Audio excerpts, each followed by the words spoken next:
Hello, and welcome to episode 52 of the Mo Money podcast.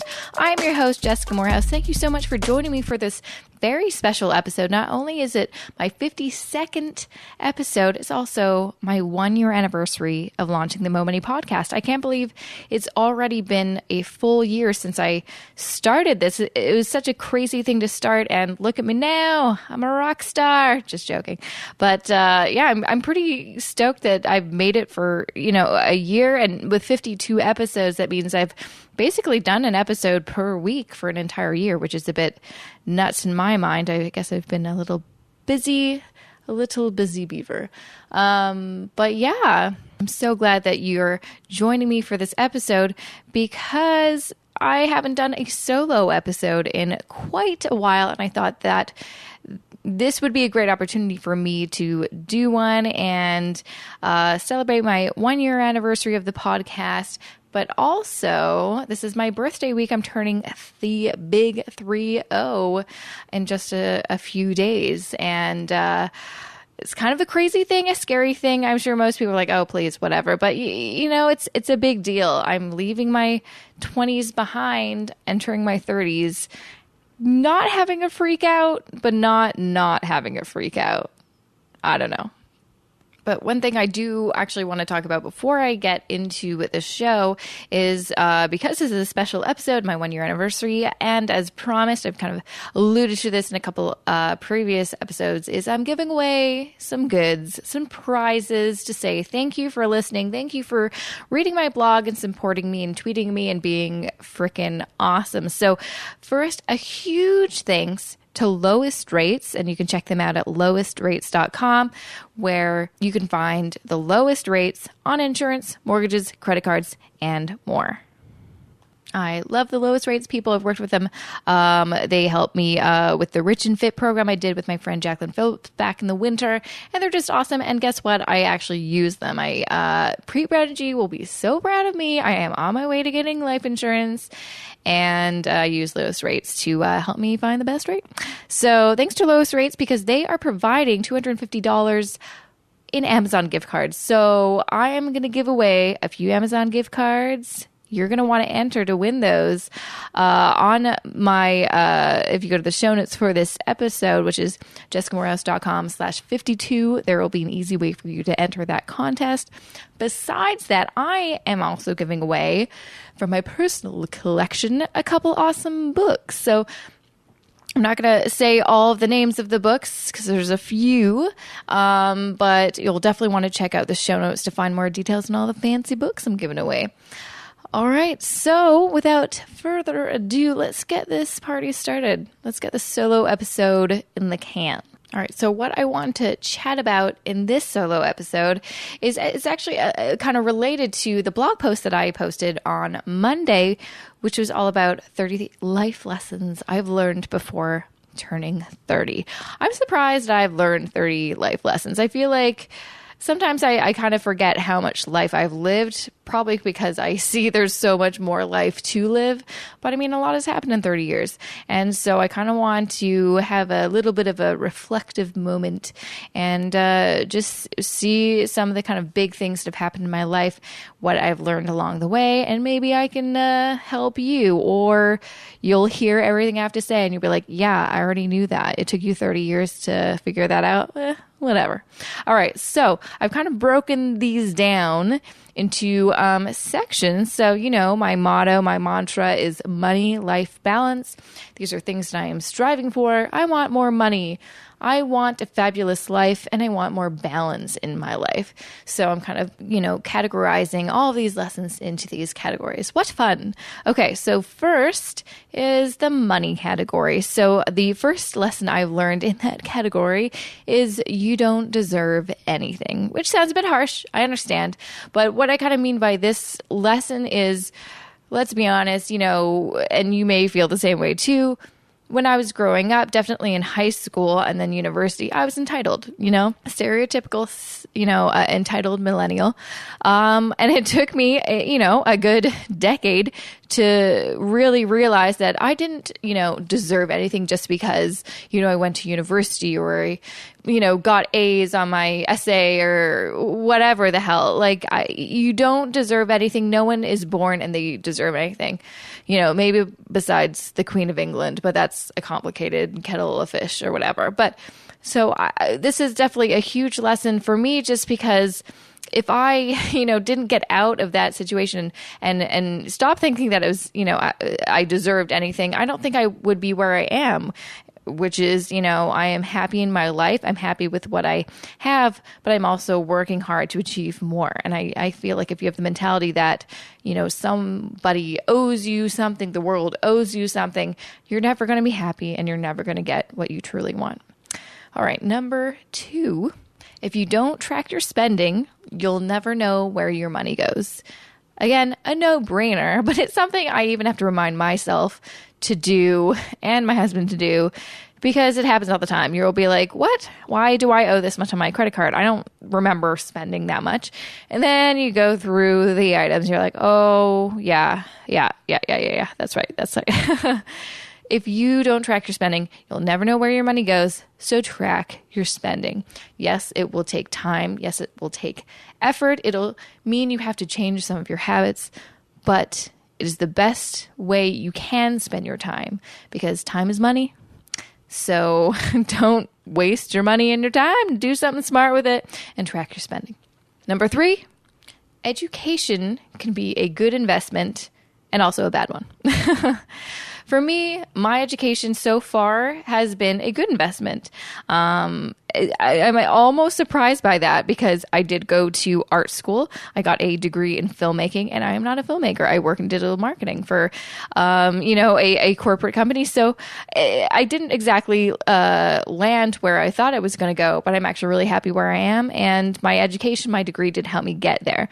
And I also went back to school. When I first moved to Toronto, I had to go back to school and, upgrade some of my skills for digital marketing. And I'm glad I did that, because it did help me get my current job. That being said, I know a lot of people that spend many years and thousands of dollars on education and, don't exactly end up where they want to be. And a lot of it could be that they go to school for something that there just aren't jobs for. They put a lot of money, towards their education, but they don't have the money. So they, it turns into student debt, and then they spend, a couple of decades trying to pay that back. It's a tough situation. I understand, especially in kind of our generation, we're expected to get a degree. And sometimes I'm not sure if that is necessarily the right way to go. I know a lot of people, my age, friends of mine who did not go to university, that maybe went to a technical school or, learned a trade and own houses in Vancouver and are making more than I probably ever will. So, education can be a good investment. It can also be a bad one. What you have to do is really be smart, do your research, and go to school for something that will help you achieve that career that you want to have and make the money that you want to make. All right, number 4, giving money away should be part of your budget. Now, this is something that is kind of normal to me, just because when I grew up, I went to church every Sunday with my family, and part of going to church is, I went to a Catholic church, is the offering. So, they pass around those baskets and you put some money in there, and that goes to the church, and the church, then, disperses that money to either pay for, just the maintenance of the church, giving to different charities and programs and stuff like that. And so that was very normal to me. So when I moved out on my own, I wanted to integrate that into my own life. And so I always made it a priority in my life. Once a year or at some point in the year, I would decide on a charity or some kind of program to give some money back, or when I was really broke, I just gave my time. So I feel like this is something that lots of us kind of forget about. It seems so simple, but I think we really do need to put that into our budget. Even if it's seriously just a couple $100s a year, make that a priority. You'll be surprised how, just a few $100s or a few hours of your time can make, such a huge impact. So just try to keep that in mind when you are budgeting. Number 5 is, when it comes to money, leave family and friends out of it. This is something that I live by, and it could seem cold to you, and it depends on what your beliefs are, your situation is. But for me, I love my family and friends so much that I never want money to get in the way. I never want to argue about money, and that's something I even try in my own relationship with my husband. We always try to make sure that we never fight about money. We communicate, we talk, and we try to find solutions. And so when it comes to family and friends, I take the same approach. I value those relationships so much. I never want something like money to come in the way. And so that could mean some awkward situations sometimes. If family or friends, need help financially. I know some people would offer to help financially. That's something that I just wouldn't do. And I would never expect from my family or friends. I would never take money from anyone else. And I think that's just... It's just, this could just be my thing, but I just feel like when you do put money in the mix, when someone owes you, you owe somebody, that's when things get complicated and messy and ugly. And I've seen relationships break down because of that. And I don't want to put myself in that situation. I don't want to put my family and friends in that situation. So when it comes to money, I leave my family and friends out of it. Number 6, use your free work benefits. This is something so silly and so simple, but you know how many people don't use their work benefits? They are benefits. They will benefit you, and they are free because you work there. So if you get free massages, if you get a fitness reimbursement program, if you get work discounts or whatever, take advantage of them. I mean, it's so silly and simple, but just do it. I never used to when I first moved out and stuff. I don't know why. No one else that I worked with used them, so I didn't think that I should use them. And then I'm like, wait a minute. So I get free massages? Yeah, I'm going to use those. Massages are the best. And same with, fitness reimbursements. If you can get some money back by, going to the gym and then giving your receipts to your work, then do it. That's money in the bank. Same with work discounts. I know lots of companies, sign up with accounts like Work Perks and things like that, where, you can get discounts on, sports games, restaurants, and, car rentals, a number of things. So look into it. And if there's a way to save money, do it. Number 7, don't spend a ton of money on your wedding. You'll regret it. I'm not saying this because I spent a ton of money on my wedding and regret it. I probably could have scaled back and spent less money. But I love my wedding. I look back fondly on it. I love it. Would I change anything? No, but I would have totally been fine actually with scaling it back, maybe making it a bit smaller and, reducing the cost. I spent $16,000 on my wedding. I did get, me and my husband did get help from both of our sides of our families, which is lovely. But man, it's something that whenever I know of a couple who gets recently engaged, I always tell them, if you are worried about money, don't, put it into the wedding. This is something that you should really do what you want to do, and so elope. That's always kind of my thing to tell people. There's nothing wrong with eloping. Save your money. Have a party after. Have a cocktail party. Like, people just want the party, really. No one. Yeah, I really loved my ceremony, but I think most people didn't really. They're more interested in like the buffet and the bar. So don't spend a ton of money on your wedding. Put it in the bank, put it to better use, put it in your honeymoon, put it on a down payment on a house, and just be smart. Number 8, ditch negative money people. They are not your problem.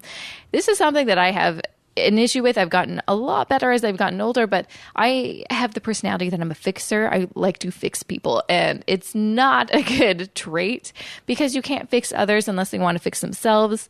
You can't help people unless they ask for your help. And so this is a hard life lesson I've had to learn with negative people in general, but also people that are negative with their money and that they, complain about being broke, but they're not doing anything to fix it, or they're always hitting you up for money and you feel awkward. So in my point of view, life is, it can be long, it can be short, but it is your life and you should do what you want with it. And so don't waste your time with negative money people.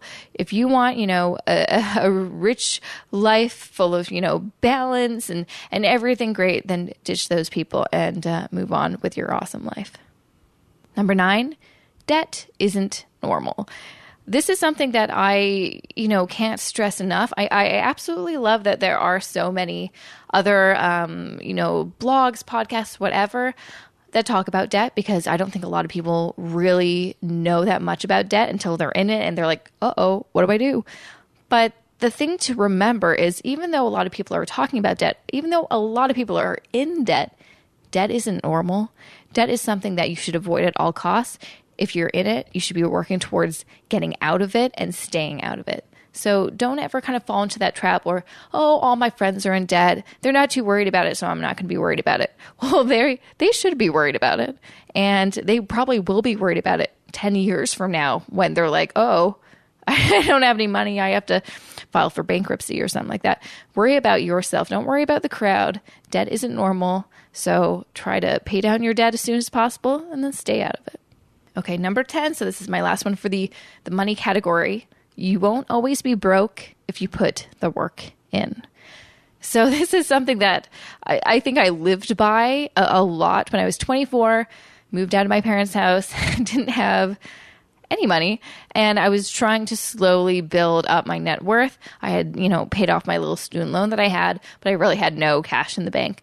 And I felt poor as can be. I don't think I've ever been that poor. And looking back, I'm kind of like, how did I not freak out all the time? Because I was pretty much paycheck to paycheck for a little while. And I'm like, oh, I don't want to move back into my parents' house. The thing is, I think I knew that if I just continued to stick to my budget, track my spending, save as much as I could, and just be smart and not kind of spend money when I wanted to. It was so easy to just like, oh, maybe I'll just go shopping, or maybe I'll just buy lunch or whatever, because I was so, motivated to get out of this poverty hole. I'm in the situation where I am now. Looking back, that was, I'm turning 30 now. So that was 6 years ago, and I'm in a much better situation. I am not paycheck to paycheck. I'm way beyond that, and I don't worry about money at night. And I think that is something that money cannot buy. If you are worried about your situation, that's okay. But as long as you recognize that you have to put the work into it, you have to keep yourself motivated, you have to make a plan and stick to it. And once you've got all that down, remember, you won't always be broke if you put the work in. All right, so the next category is the life category. These are some life lessons, things that I am so glad that I know now, but I wish I knew earlier. So number 11 is, if you don't do that one thing that scares you, you'll regret it.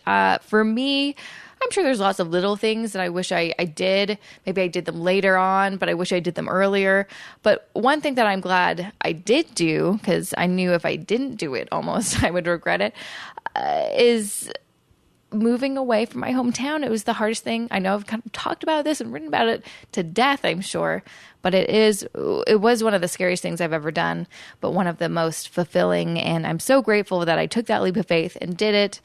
It probably could have turned out bad and I was lucky. I don't know, but I'm glad that I at least tried. So if you don't do that one thing that scares you, you'll regret it. Number 12, you're worth more than you think. So give yourself some credit. And this is something especially for women, I feel like we in general have kind of low self-esteem, and we always have to work on it and get ourselves out of that funk. I personally have definitely struggled with confidence issues, perfectionist issues, never thinking I'm good enough, and being really hard on myself. And it's definitely something that I've gotten better at. I used to be really bad at this, especially in university, when it was all about getting good grades and making a good film and whatever. And then as I entered my career, I was always trying to prove myself. Now that I'm approaching 30 or almost 30, I kind of have given myself a little bit more credit. I'm giving myself some slack, because I do know how much I, have achieved, and I do work hard, and I need to give myself, a pass sometimes, a pat on the back, and be like, you're doing good. It's all good. And so I guarantee you're listening. You're like, I need to do that myself. You are worth more than you think. So give yourself some credit. 13, the key to being a good friend is listening. I always thought I was a good friend, and I'm sure, hopefully for the most part, I have been, but I'm absolutely sure when I was younger, I probably wasn't the best friend.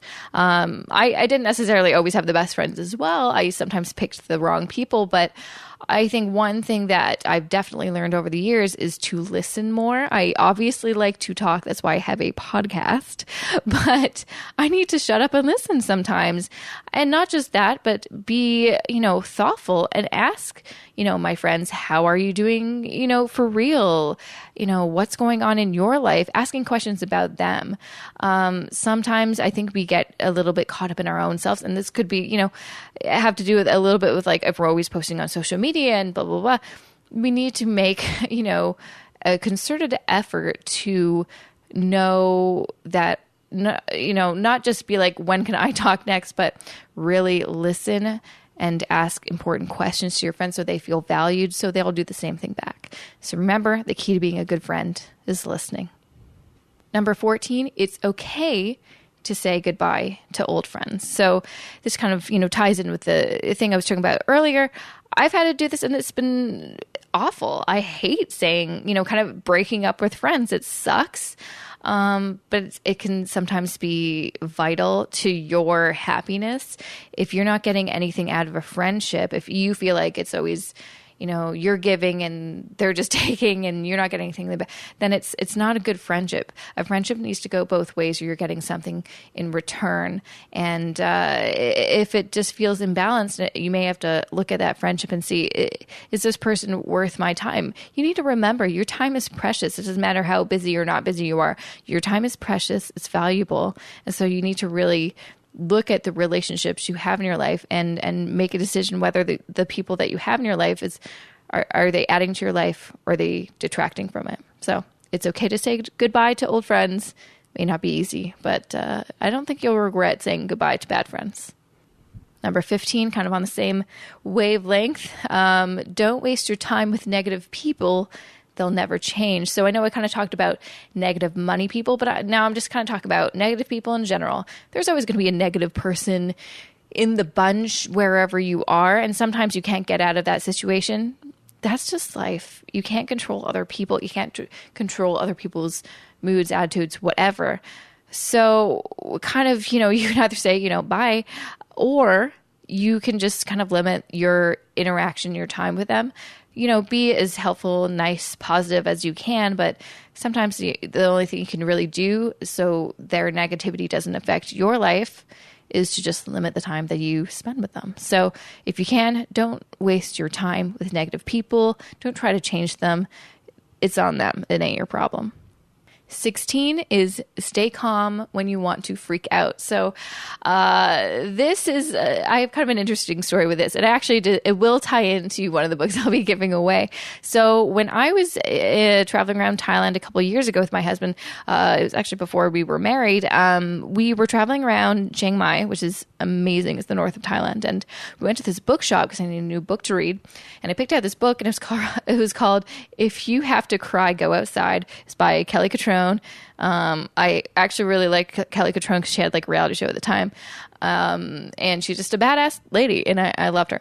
And so I found her book. I'm like, oh, I'm definitely going to buy this. And I go to the counter to buy it, and they're like, where'd you get this? I'm like, I got it from that shelf over there. They're like, we don't carry this book. This isn't our book. I'm like, what are you talking about? I found it right there. They're like, a traveler must have come in and like swapped books and stolen one of ours and then put that in its place. They let me buy it anyway. It was like $2. But how crazy is that I picked the book that I picked out, they didn't even carry it. And not only that, it was a really impactful book. I'm so glad I read it, because what the book was all about was basically, stay calm, don't freak out, because guess what? You're never going to do anything super productive or meaningful when you're in full freak out mode. I mean, lots of those high-powered positions are very, stressful, and there's just a lot of pressure, and you can't crack under the pressure. So I'm definitely suggesting you read that book. It's a good read, and just a friendly reminder, if you're having a crappy day or, something's going on, stay calm when you want to freak out. Number 17, sometimes it's best to just shut your mouth and let it go. Again, kind of on the same wavelength. Sometimes when you're freaking out or you feel like you really just need to get something off your chest, it probably isn't the best idea. You need to calm down.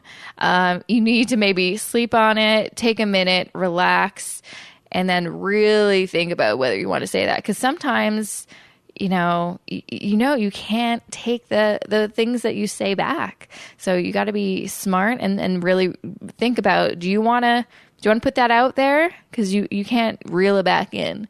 It might just be best to shut your mouth and let it go. Number 18, therapy is one of the best things you could do for yourself. So I've talked about this. I think I mentioned it maybe once or twice on my blog. I have been to therapy. My husband has also been to therapy, and it is amazing. It is so helpful. And it drives me nuts when people are against it. When they hear the therapy, they're like, oh, I don't need therapy, as if it's a negative thing, like you're crazy or you have a problem. Newsflash, all of us have problems. This is life, isn't it? No one's, going through life without anything going on that's, hard to handle. These things happen, and especially when, I first moved to Toronto, I was having a really hard time adjusting, especially making new friends. I felt weird that I had to be in a new city and start making new friendships from scratch. I didn't know how to do that. It had been so long, and just things popping up from my past, and I was getting into my head, and I needed someone to set me straight and listen to me and basically give me some helpful advice on how to cope.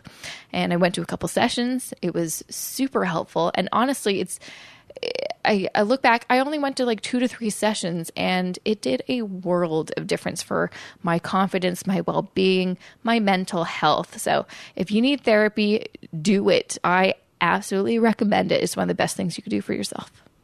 Number 19, meeting new people is incredibly fulfilling. And that's probably one of the reasons I love having my podcast is I get to talk to new people all the time.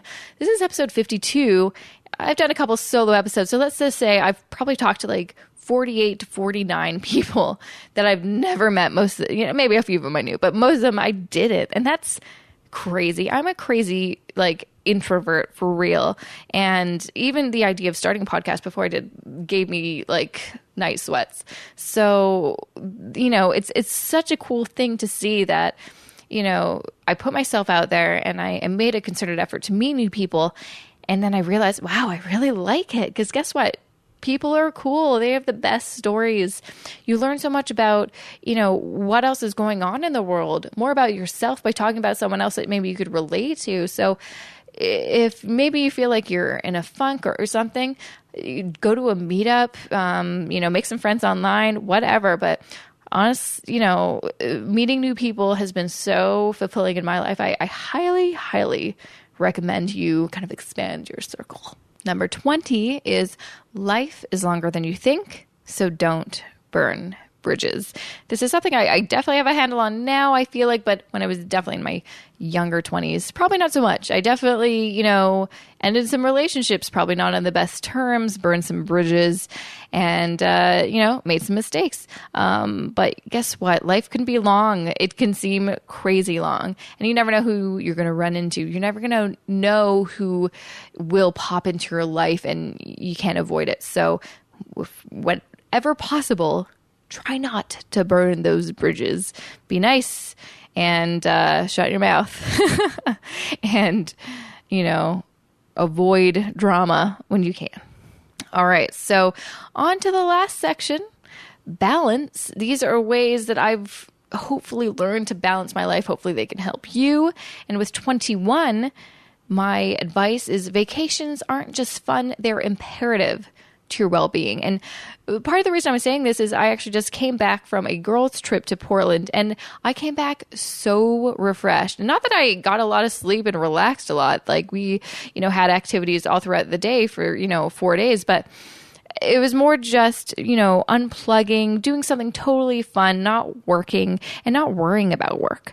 And I work in the financial district in Toronto, and people are workaholics. They don't take vacations. They just kind of work. And you can tell they're tired and cranky and maybe not focused. And, right when I came back from my little vacation, I was so productive at work because I just had more motivation. I was reinvigorated, and I was just like, all right, let's get to work. Whereas I feel like if I hadn't had those few days just to have some fun, it would take me a little bit longer in the morning to kind of get to the place I want to be. So vacations aren't just fun, they're imperative to your well-being. So maybe it's time you book a vacation.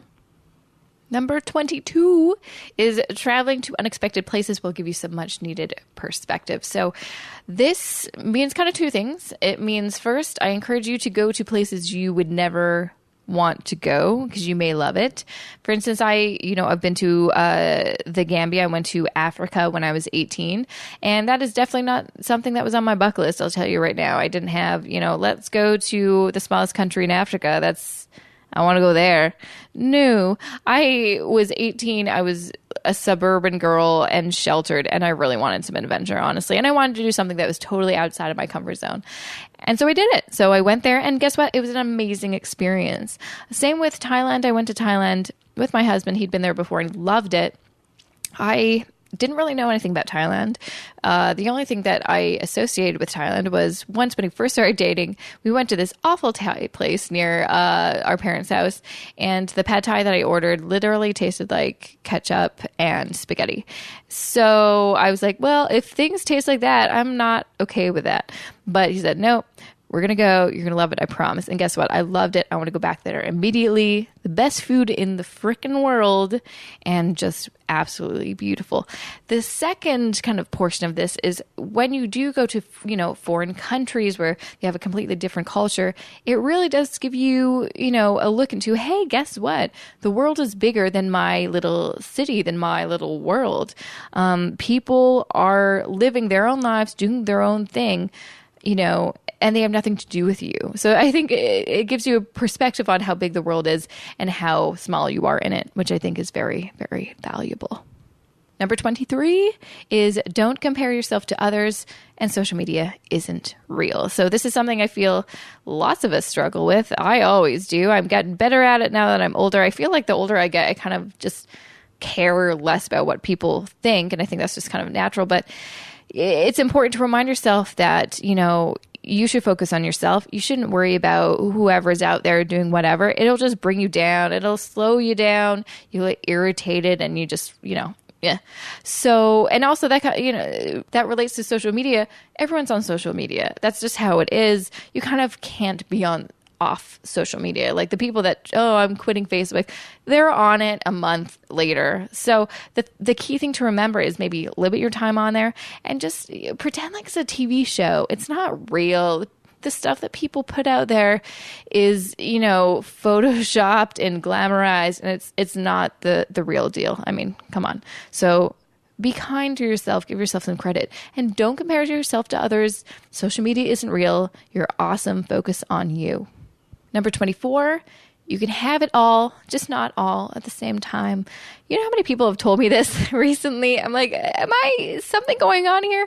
It's definitely something that I, hold to be complete truth. It's so true. You can have it all, but you can't have it at the same time, nor would you want to, because that would be terrifying. Can you imagine having everything you want at the same time? Then what? Right? That's just not life. You can't control everything that happens. My kind of way of coping with things, because I am, sometimes impatient and ambitious, is try to be appreciative of what you do have. Be grateful for the life that you have. But if you want to, have more, strive for more. Just be humble, be thankful, and remember that the goal isn't to have everything at the same time. Number 25, write things down. Simple, but vital, especially when it comes to balance. I live by my checklists, and sometimes I have multiple checklists. I keep adding apps to my phone that are different checklists. I've got Wunderlist, I've got Todoist, I've got a bunch of other ones. They're kind of everywhere, but it makes me happy that at least I have things written down. They may be scattered. They may be in lots of different places, but at least I have things down. So when I eventually, sit down and kind of organize all my multiple lists into one major list, I know I have everything that I've been thinking that I need to do in one place, and then I can relax. Is when things are floating around, and, you start kind of dreaming about things that you've forgotten, and it's just a mess. So if you want true balance in your life, write things down in a list. Number 26, schedule in time to meditate. And by meditate, I mean, I don't know how to properly meditate. I'm not a yogi. I've never done full-on real-time meditation. For me, what that just means is take some time for yourself to relax, recenter, not think for a minute, not have all those thoughts going on in your head. So that, could be taking a bath, listening to some music, reading a trashy book in bed, which is sometimes my meditation, or actually meditating, doing some yoga, working out, doing something that you can kind of just take your mind out. Give it a little rest for a minute, because I find that is something that we have a hard time doing, because we have our phones and our computers and our TVs and everything's going on all at once. So we need to turn everything off, take a minute to focus and recenter. So schedule in time to meditate. You won't regret it. Number 27 is compartmentalization is vital for survival.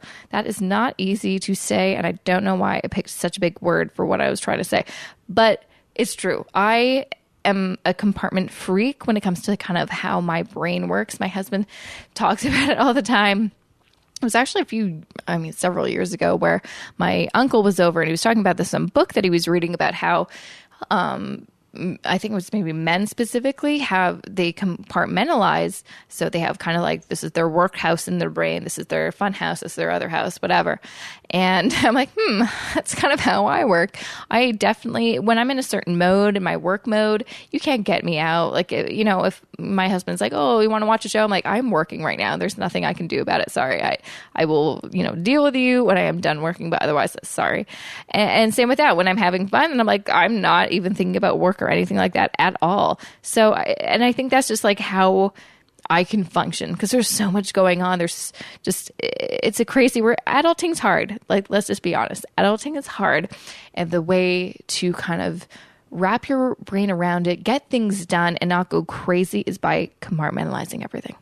I'm pretty sure that was also a tip by Tyra Banks. Definitely. That's a terrible quote to give you, but for real though, I don't know. She's, a successful woman. She, on one episode of Top Model, told people to compartmentalize their stuff. I think some model was crying for something, whatever. She should have, come on, put it together. All right. Number 28, you'll never regret asking for help or advice when you need it. And again, something I've had to learn over the years, because I'm stubborn by nature. I hate asking for help, because I still tend to think that, will people perceive me as being weak if I ask for help or advice? No, you're just being smart. If you can't find the solution yourself, ask for someone to help you with it so you can find the solution so you can move on. It's as easy as that. If you need help, if you need advice, ask for it so you can get whatever you need done and move on. It's not weak, it's smart. So you'll never regret asking for help or advice when you need it. Number 29, working out may not be your thing, but make it your thing. So yeah, working out sometimes is my best friend, sometimes not so much. And I'm definitely a yo-yo kind of outer. That's not a word, but you know what I mean. I sometimes get into full-on workout mode and I'm obsessed. I'm like, oh yeah, get ready for some abs. And then maybe 2 months later, I'm just on the couch eating bread, full-on baguette style. And then I go back to my workout, because I realize, I'm happier when I work out. I'm more relaxed. I'm happier with my body. I have more energy and all this. And it goes back and forth. So I am not a, fit freak or, naturally kind of a fit person. I have to force myself to do it. But when I do get into that mode, I'm thankful that I do it. So you may not be a workout person, but you can be. It's a choice. We all have to choose to get off the couch, put down our baguettes, and get to work. All right. Number 30, and the last lesson of this fabulous solo episode. Man, I really like doing these. Number 30 is forgive, let go, and move forward. To have the ultimate balance in your life, you need to do these things. Harder said than done, absolutely. But if you want to move forward, have that positive, happy, relaxed, balanced life, you need to forgive people that have hurt you or wronged you in some way. You need to let go of any hard feelings, and you need to move forward with your awesome life. That's it. It's, again, easier said than done, but it's something that you know you need to do, and I know I need to do. So remember, forgive, let go, and move forward. And that concludes episode 52, my last episode for the season. A big thanks, of course, to the sponsor of this episode, who is giving away some awesome prizes. I'm talking about Lowest Rates. You can check them out at lowestrates.ca if you need to find a quote for some, a mortgage, life insurance, and a bunch of other things. Go to lowestrates.ca. They are providing $250 in Amazon gift cards, guys. I'm also going to give away some fabulous books, including, and I'm not sure if anyone will want one, but I hope they will. I hope one person is like, yeah, I want that. I'm going to give away my copy that I got in Chiang Mai, Thailand, of Kelly Catrone's If You've Got to Cry, Go Outside. I think that's special, don't you? I'm also going to be giving away some other books that aren't so ratty and from some used bookstore in Thailand. So make sure to check out the show notes for this episode, jessicamoorhouse.com/52, to find all the details about that, to enter the contest to win some money, some Amazon money, some books, and just to have a good old time on my website. Thanks again for listening. Now, I know I mentioned a bajillion times that this is my last episode for the season, but that doesn't mean I'm going away for too long. I will resume season 3 in September. I need a little bit of a break in summer, but I do also have a couple special episodes planned for the summer. So make sure to check back, subscribe if you're not subscribed on iTunes, sign up to my mailing list, jessicamoorhouse.com/subscribe, to stay up to